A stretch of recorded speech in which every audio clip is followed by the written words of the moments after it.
আমরা এই আলোচনা শুরু করার আগে বলছিলাম যে যুক্তরাষ্ট্র এবং ইরানের মধ্যে যে পরিস্থিতি সেটা ক্ষণে ক্ষণে রং বদলাচ্ছে। আমরা খুব আশা নিয়ে বসেছিলাম যে ইসলামাবাদে একটা সিজফায়ার হবে, সেখানে হঠাৎ করে নেতানিয়াহুর একটা ফোন সবকিছু এলোমেলো করে দিল এবং যুক্তরাষ্ট্র বোঝা যাচ্ছে ডোনাল্ড ট্রাম্প খুব চাচ্ছেন যে একটা যুদ্ধবিরতি হোক, কিন্তু মুশকিল হচ্ছে বাস্তবতা সেটা সাপোর্ট দিচ্ছে না।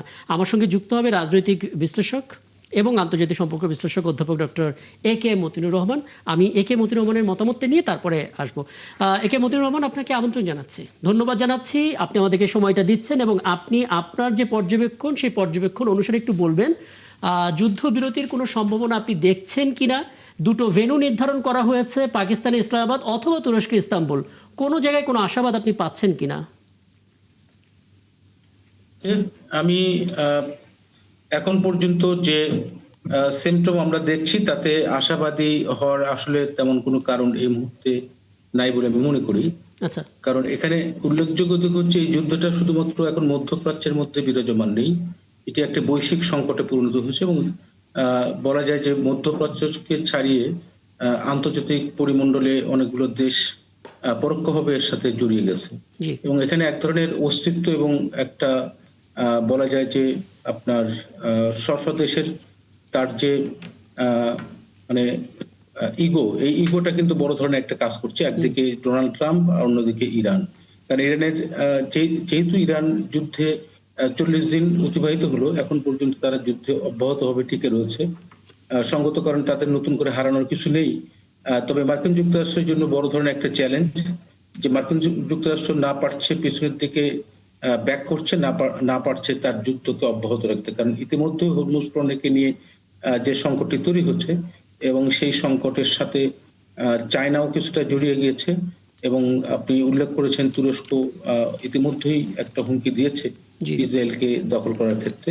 তো সঙ্গত কারণে পাকিস্তান যে দোতিলের ভূমিকা পালন করার জন্য যে উদ্যোগগুলো গ্রহণ করেছিল সেটি খুব বেশি ফলপ্রসূ হবে বা হয়েছে বলে আমি মনে করি না।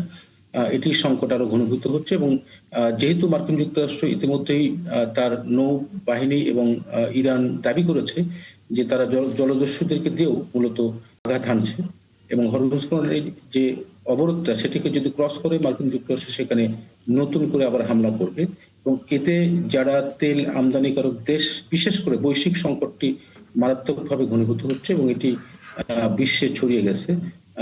এরকম একটি পরিস্থিতি এখন আমার কাছে মনে হচ্ছে এবং যদিও চায়না 4টি দফা উল্লেখ করেছে, 4 দফার মধ্য দিয়ে একটি সমঝোতা হতে পারে। কিন্তু এই 4টি দফা আপনি নিশ্চয়ই দেখেছেন, এই 4টি দফার একটিও তো যুক্তরাষ্ট্র মানে মেনে নেবে বলে তো মনে হয় না। কারণ শেষ দফায় উল্লেখ ছিল যে জোরজার মুল্লুক তার এই নীতিতে তো আমরা ফিরে যেতে পারি না। চায়নার দিক থেকে এই কথাটা আসলে কাদের উদ্দেশ্য করে বলা সেটা নিশ্চয়ই আপনি বুঝতে পারছেন। হ্যাঁ, সেটা তো আমরা বুঝতে পারছি এবং বিশ্ববাসী যারা মোটামুটি ভাবে এই বিষয়ে সচেতন তারা সবাই বুঝতে পারছেন। কিন্তু বাস্তবতা হচ্ছে যে আন্তর্জাতিক আইন লঙ্ঘন যাতে না করা হয়, চায়না তার 4টি প্রস্তাবের মধ্যে এটি একটা গুরুত্বপূর্ণ বিষয়। কিন্তু কথা হচ্ছে মার্কিন যুক্তরাষ্ট্র তো ইরানে হামলা করেছে আন্তর্জাতিক আইন লঙ্ঘন করেই। সুতরাং এটা তো তার আধিপত্যবাদ থেকে বিস্তার করার জন্য এবং এটি তো প্রমাণিত যে মার্কিন যুক্তরাষ্ট্রের আভ্যন্তরীণ বিষয়ে যে অর্থনৈতিক সংকট, এই সংকটটা একটার পর একটা দেশের উপরে যে ট্যারিফ নির্ধারণ করা এবং ইতিমধ্যেই চায়নাকে তারা হুমকি দিয়েছে যে যদি ইরানকে অস্ত্র 51% মার্কিন শুল্ক আরোপ করা হবে, সেক্ষেত্রে 50% ট্যারিফ তারা নির্ধারণ করবে এবং সেটা আরোপ করবে। ইতিমধ্যে অন্যান্য দেশেও সেটি করেছে। জি, অনেকগুলো পয়েন্ট বলেছেন।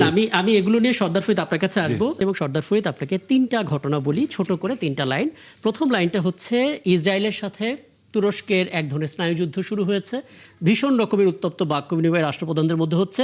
দ্বিতীয় কথা, এসবের মধ্যে ইতালি ইসরায়েলের সঙ্গে সমস্ত প্রতিরক্ষা চুক্তি স্থগিত করেছে এবং তৃতীয় বিষয় হচ্ছে ইরান তাদের দিক থেকে বলেছে 5 বছরের জন্য তারা পারমাণবিক কার্যক্রম বন্ধ রাখবে, যুক্তরাষ্ট্র তাতে সায় নেই। 3টে জিনিস নিয়ে একসাথে লাস্ট কথা থেকে আসছে, যুক্তরাষ্ট্র চাচ্ছে মানে আমেরিকা চাচ্ছে 20 বছরের জন্য আর ইরান বলছে 5 বছরের জন্য। আসলে আলোচনাটা থমকে গিয়েছিল কিন্তু এই জায়গাতেই, অনেকে এটা ফোকাস করেছে কম, কিন্তু আসলে এই জায়গাটাই আলোচনা থমকে গিয়েছে। আমেরিকা চাচ্ছে পুরোদমে ইউরেনিয়াম সমৃদ্ধকরণ প্রকল্প বাতিল করে দেওয়া হোক, আর ইরান লাস্ট মুহূর্তে এসে প্রস্তাব দিয়েছে একদিন পরে যে তারা 5 বছরের জন্য স্থগিত করবে। এখান থেকে শুরু। আসলে আমরা ইন্টারন্যাশনাল নানান মিডিয়া থেকে খবরটা যেটা পাই, একটা হলে আবার সমস্যা হয়, এক একজন এক এক পক্ষে থাকেন। সব মিলিয়ে আমরা যেটা লক্ষ্য করছি, আপনি শুরুতে বলছিলেনও যে আসলে ট্রাম্প এখান থেকে বেরিয়ে আসতে চাচ্ছে, আসলে উপায়ও নেই। কারণ ট্রাম্পের স্বপ্ন ছিল ভেনেজুয়েলা, একদিনের মধ্যে প্রেসিডেন্ট এবং তার ওয়াইফকে ধরে নিয়ে গেল, সে মনে হচ্ছে ইরানের মধ্যে সেরকম একটা ব্যাপার। এবং ট্রাম্প লাস্ট পর্যন্ত আজকে যেটা বলেছেন যে আগামী 2 দিনের মধ্যে আলোচনা হতে পারে আমেরিকা। 2 দিন কোট আনকোট, এই শব্দটা ট্রাম্পের খুব প্রিয়, প্রায় সময় সে 2 দিন শব্দ ব্যবহার করে এবং আজকেও ব্যবহার করেছে। এবং এর মানে আলোচনা হতে পারে 2 দিনের মধ্যে, এর মানে ট্রাম্পও চাচ্ছে আলোচনা হোক। এবং সে বলছে যে ইরান তার সঙ্গে যোগাযোগ করেছে, এটা আবার বিশ্বাস করা কঠিন, কারণ সে অতীতে এরকম অনেক কথা বলেছে। মোট কথা ট্রাম্প আসলে বেরিয়ে আসতে চাচ্ছে, এটা যে যাই বলুক না কেন। কিছু টেকনিক্যাল প্রবলেম রয়েছে, আমি ছোট্ট দুটো উদাহরণ দিই। যতগুলি তার সামরিক বেস ছিল সেটা 6টা দেশে, বাহরাইন, কাতার, সংযুক্ত আরব, সৌদি আরব, কুয়েত, সবগুলো কিন্তু প্রবলেম হয়েছে। আলটিমেটলি সেগুলো কার্যকর নয়, সেগুলো মিসাইল দিয়ে শেষ করে দিয়েছে ইরান। এটা যেভাবেই বলুক না কেন শেষ পর্যন্ত এটা দাঁড়িয়েছে। কাজে এটা তার একটা দুর্বলতা। আর একটা বিষয় আপনি লক্ষ্য করেছেন যে হরমুজ প্রণালী অবরুদ্ধের যে ডাকটা দিয়েছে এবং তার অবরুদ্ধ শুরু করেছে, এটা টেকনিক্যালি অনেকগুলি প্রশ্ন না সমস্যা রয়েছে। সৌদি আরব তো বলছে তার সবচেয়ে বড় মিত্র যে আমেরিকা বলছে তুমি এখানে সরে যাও, অবরুদ্ধ করা যাবে না। এবং আপনি নিশ্চয়ই দেখেছেন চীন অলরেডি তার জাহাজ নিয়ে তেল নিয়ে চলে গেছে, বাধা দেয়নি। চীনকে আমেরিকা বাধা দেয়নি, এর মানে এখানে তার দুর্বলতা রয়েছে। আরেকটা বিষয় সেটা 51% যে হুমকি দিয়েছে, আপনি যেটা বলেন টেরিফের, যদি কোনোভাবে ইরানকে সহায়তা করে, এগুলো আসলে চীন তোয়াক্কাই করে না। আচ্ছা, এবং কেন তোয়াক্কা মানে ছোট্ট উদাহরণ দিই, ছোট করে, এবং সে কিন্তু বলছে তুমি আমার কাছ থেকে তেল কিনো। ট্রাম্প তাকে প্রস্তাব দিয়েছে, আমার কাছে তেল আছে, তুমি আমার কাছ থেকে কেন, চীনকে প্রস্তাব দিয়েছে। এখন এই যে সৌদি আরবের সরে যাওয়া, সব মিলিয়ে আলটিমেটলি যেটা আমরা হয়তো বলতে পারছি না যে এটা থেমে যাবে কিনা, কিন্তু আলোচনার পথটা সম্ভবত রুদ্ধ হচ্ছে না, 1 নম্বর।